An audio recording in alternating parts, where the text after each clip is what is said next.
اسی طرح ہمارے رفقا ہوتے ہیں جو 30,000 سے زائد ہیں، اور کم و بیش 70,000 کارکنان جمعیت ہیں جو پورے ملک کے تعلیمی اداروں میں، جامعات میں، کالجز میں اسلامی جمعیت طلبہ کی نظم سے وابستہ ہیں۔ اگر ہم ایک لمسم ایک آئیڈیا نکالیں تو 2 لاکھ کے قریب، نہیں 1 لاکھ کے قریب، اچھا 1 لاکھ کے قریب جو لوگ ہیں وہ آپ کے ساتھ ایسوسیٹڈ ہیں، چاہے وہ مطلب کہ سب سے جونیئر کیٹیگری کے ہوں چاہے سینئر اسکول کیٹیگری سے لے کے کے ہوں۔ یونیورسٹیز تک۔ اچھا یونیورسٹیز کے معاملات میں جو آپ کے اوپر تنقید ہوتی ہے کہ آپ جناب وہاں پہ کسی کی موجودگی کو برداشت نہیں کرتے، دوسری جو اسٹوڈنٹس آرگنائزیشنز ہیں آپ چاہتے ہیں کہ جہاں پہ ہم ہیں وہاں پہ ہم ہی رہیں، کوئی اور نہ آئے، تو آپ کیا سمجھتے ہیں کہ یہ ٹھیک ہے بات؟ یہ غلط پرسپشن ہے، میں تو اس کو ٹوٹلی ڈینائی کروں گا۔ پورے پاکستان کی کئی جامعات ایسی ہیں کہ جہاں پہ کئی طلبہ تنظیمیں موجود ہیں، اپنا کام کر رہی ہیں، ساتھ میں اسلامی جمعیت طلبہ بھی موجود ہے، وہ بھی اپنا کام کر رہی ہے۔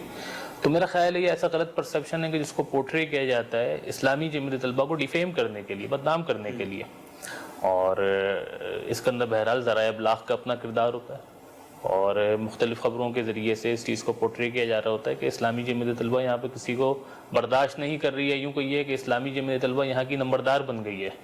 تو میں نے آپ سے شروع میں کہا کہ جمعیت تو طالب علموں کی تنظیم ہے، جو طالب علم رہے گا جمعیت میں رہے گا، جو طالب علم نہیں رہے گا وہ جمعیت میں نہیں رہے گا۔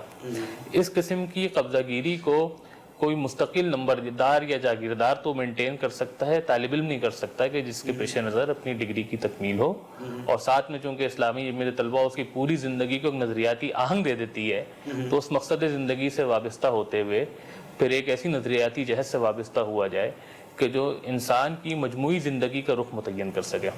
تو جمعیت کے حوالے سے غلط پرسیپشن ہے کہ جو مختلف مواقعوں کے اوپر ابھارا جاتا ہے، اور میں اس کو ٹوٹلی ڈینائی کرتا ہوں۔ پورے پاکستان کے اندر مختلف تعلیمی اداروں میں لوگوں کو اصول، قاعدے، ضابطے کے مطابق کام کرنے کی اجازت ہونی چاہیے، اور یہ تو جمعیت کا مسئلہ نہیں ہے، انتظامیہ کا مسئلہ ہے، ریاست کا مسئلہ ہے، حکومت کا مسئلہ ہے۔ اچھا ریاست اور حکومت کی ہم بات اگر آپ کر رہے ہیں تو تقریباً 32 سال ہو گئے ہیں آپ کی یونین کو بین لگے ہوئے۔ ٹھیک ہے کبھی کبھار آپ لوگوں کو جذبہ آتا ہے، شوق آتا ہے، جوش آتا ہے، تو آپ اسٹرگل کرنے کا اعلان کرتے ہیں کہ طلبہ یونین کو بحال کیا جائے، لیکن ایک عرصے سے اس میں بھی ٹھنڈ پروگرام ہمیں نظر آ رہا ہے۔ نہ صرف آپ بلکہ دیگر طلبہ تنظیمیں بھی ہمیں اس طرح سے اسٹرگل کرتی ہوئی نظر نہیں آتی۔ تو میرا خیال ہے کہ اب آپ لوگ اپنے موقف سے وڈرا کر گئے ہیں۔ بالکل وڈرا نہیں کر گئے۔ ایک امیر وقت ضیاء الحق نے طلبہ یونین پر پابندی سن 1983 میں لگائی تھی۔ Islami Jamiat Talaba from the very first day اس کے خلاف اپنی جدوجہد کو جاری رکھے ہوئے، اور میں آپ کو بتاؤں مزیدار بات کہ طلبہ یونین پر پابندی کے خلاف سب سے مؤثر ترین آواز تو اسلامی جمعیت طلبہ تھی، اور جمعیت کے ناظم اعلیٰ معراج الدین خان مرحوم، ان کو تو کوڑوں کی سزا تک ہوئی تھی، اور اس ایشو کو اگر زندہ رکھا ہے تو جمعیت نے زندہ رکھا ہے، ورنہ تو فنا کے گھاٹ اتر گیا تھا، لوگوں نے بات کرنا چھوڑ دی تھی، لوگوں نے اس کے حوالے سے مختلف قیاس آرائیاں کرنا شروع کر دی تھی۔ کئی لوگوں کا خیال یہ تھا کہ طلبہ یونین وہ ہے کہ جس نے تعلیمی ادارے کا ماحول خراب کیا ہے۔ تو اسلامی جمعیت طلبہ نے اپنی ایکٹیویٹیز کے ذریعے سے، اپنے وجود کے ذریعے سے اس بات کو باور کرایا ہے کہ طلبہ یونین یہ تعلیمی اداروں کا ماحول خراب نہیں کیا کرتی بلکہ تعلیمی اداروں کا ماحول بہتر بنایا کرتی ہے۔ لیکن المیہ یہ ہے، مسئلہ یہ ہے جو گزشتہ عرصے میں ہوا کہ پاکستان کی موجودہ حکومت نے پاکستان میں تعلیم کا حصول ہی مشکل بنا دیا ہے۔ تو طلبہ یونین اس کے بعد سیکنڈری ایشو ہو جاتا ہے، پرائمری ایشو نہیں رہ پاتا۔ پہلا حق تو پاکستان کے ایک لڑکے کا، بچے کا، نوجوان کا یہ ہے کہ اس کو تعلیم کا حق ملنا چاہیے، اور ریاست اس ذمہ داری کو قبول کرے۔ جب ریاست اس ذمہ داری کو قبول نہیں کر رہی تو لامحالہ ہماری ذمہ داری یہ بنتی ہے کہ تعلیمی مسائل جو اس ملک میں موجود ہیں کہ جس نے ایک عام طالب علم کے لیے تعلیم کا حصول مشکل بنا دیا ہے، تو ان مسائل کے اوپر بات بھی کریں، ان کو ایڈریس بھی کریں، حکمرانوں کو اس جانب متوجہ بھی کریں، اور اپنی جدوجہد کے ذریعے سے اس امر کو یقینی بنائے کہ پاکستان کے ہر نوجوان کو تعلیم کا بنیادی حق ملنا چاہیے۔ اچھا ایکٹیویٹیز آپ کی اس طرح سے اب نظر نہیں آ رہی۔ کبھی تو یہ ہوتا تھا کہ آپ کوئی کمپین چلانا شروع کر دیں نصاب کے حوالے سے، فیسوں کے حوالے سے، یا دیگر جو اسٹوڈنٹس کے ایشوز ہیں، آپ کمپین چلاتے تھے تو مال روڈ چکا چک بھر جاتا تھا۔